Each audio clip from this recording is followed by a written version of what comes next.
o'tadi o'sha jahon chempionati okean ortida. Kanada, AQSh hamda Meksika maydonlarida biz boramiz o'sha stadionlarga. Albatta AQSh, Meksika, Kanada bizni kutib oldi. Shu chiroyli kadrlarni ko'rdik va hali Dilshodbek to'g'ri aytdingiz.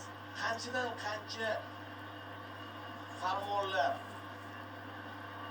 buning oqibatida futbolning rivojlanishiga turtki bo'ladigan ishlar amalga oshirilishi oxir oqibat beis ketmayapti.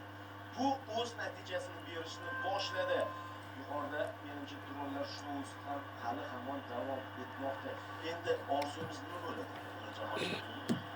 Albatta, jahon chempionati endi qancha yuqoriga.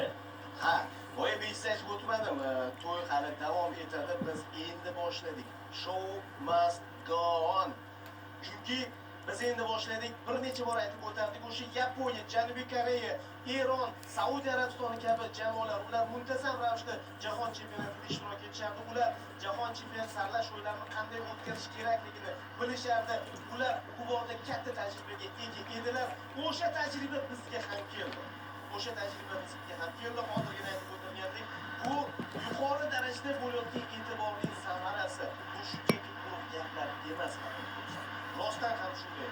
Shuncha e'tibor o'z-o'zidan bir roz ortga nazar tashlaylik. Sportchilarimiz olimpiada bahslarida, Osiyo o'yinlari kabi musobaqalarda katta natijalarga